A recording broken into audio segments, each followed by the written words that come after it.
Please hear me, young people. Your mother may be in the village, she never went to school.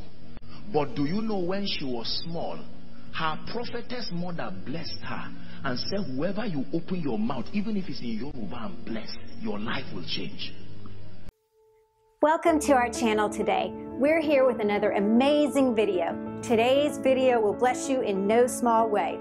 If you have yet to subscribe to our channel, please subscribe and also click on the notification button below so you'll be notified every time we upload a new video. If you feel this video can bless someone, kindly join us to spread the gospel to the world.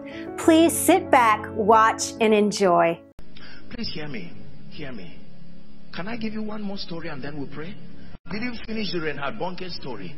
But let me just switch and talk to you about one that relates with you. You've heard it in my teachings. We were on our way to preach, sir, in Ekiti. It would be my first time there. And so we had to fly to Ilorin, the airport, and then would go by road. And so when we went, they received us and we were on our way going. And then I started watching the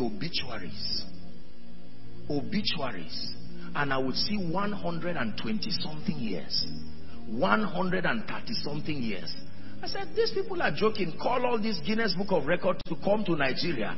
They said the oldest person is 114. Come to Nigeria where the mystery of longevity dwells. One something. And then I passed and I saw 132 years just died in Nigeria, within your region. I noted it. I went to preach. When I was done preaching and we returned, I was passing. God is my witness. And then I saw 145 years. And then I went back to the 132. It was like a senior apostle who just died. And then I told the driver, stop. There is a grace for long life here. Instead of taking the risk and a plane will crash me tomorrow. Now I'm not being sarcastic. Every possibility is secure through understanding. Graces are transferable. Many of the graces you ask for left heaven since. You don't just know how to bring your portion to you. I would have said, I'm a man of God. I've spoken long life over people. I'm too young to take that risk. I plan to live here for a long time. There is work to do for the kingdom. Please listen. And I don't speak Yoruba. And the man there now, he doesn't seem to speak English, but it looked like a Christian community, small community. I said, no, there has to be a way out, oh Lord. I stopped, I parked this car to receive something solid. Eventually, we found someone who could speak limited English. And I said, okay, we're men of God. We came to receive the grace for long life. Who is the oldest man in this place? He must pray for us before we leave. And then eventually they interpreted it and they told us to go and meet one old man. And we entered the room. I was talking, then he will interpret. Watch what happened, please. I would speak and then he will interpret in Yoruba. And we said, we are here to receive the grace for long life. I thought the man would say, no, we don't have that grace. He laughed. He said, kneel down.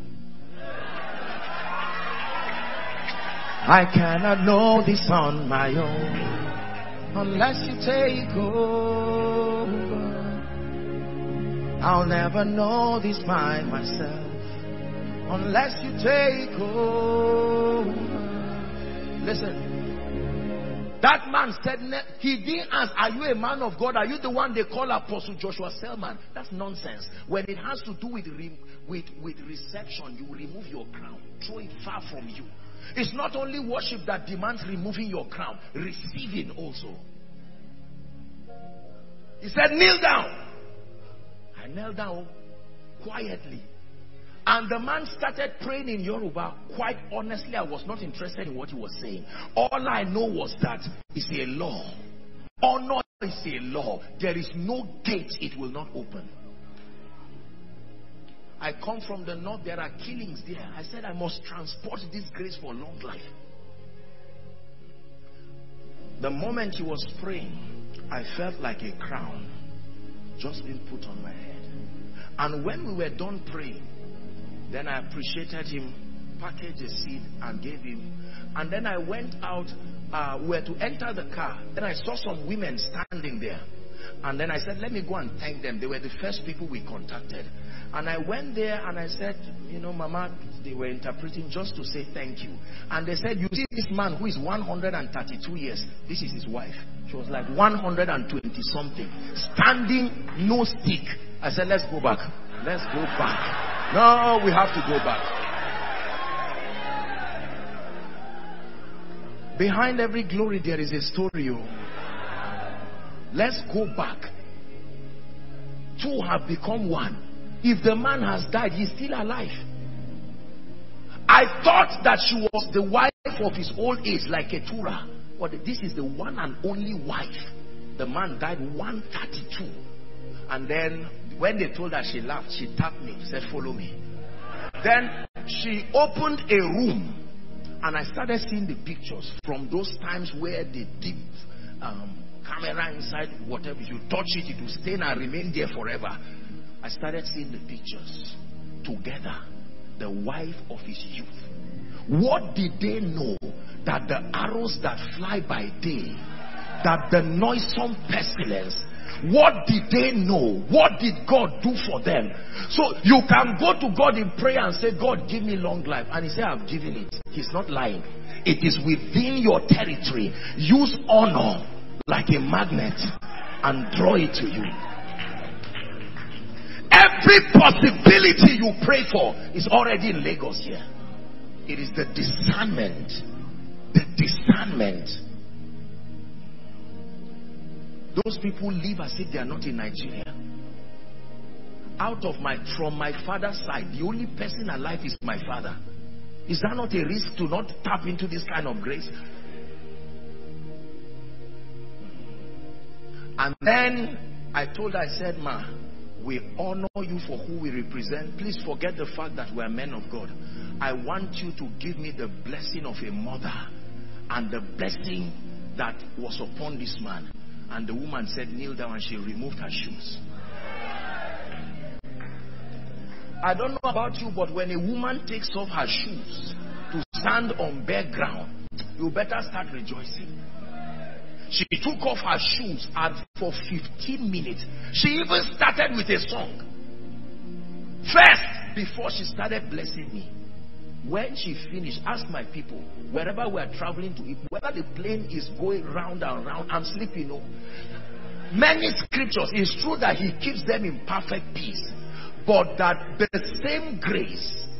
Listen, you know possibilities by the results they produce. If they are not captured in your life, the grace is not yet there. We are going to pray. We are going to do a reimpartation of graces, because someone has been the answer to your prayer for a long time. Everything you are saying God should give you, God gave the person sins.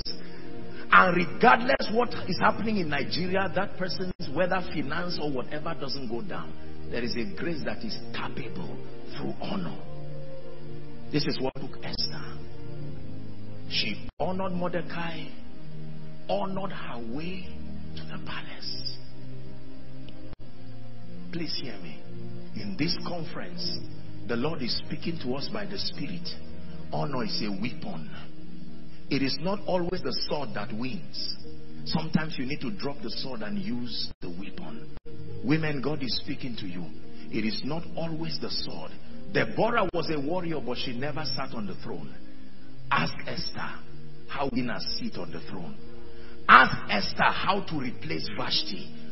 When you do what Vashti did, you will follow her ways.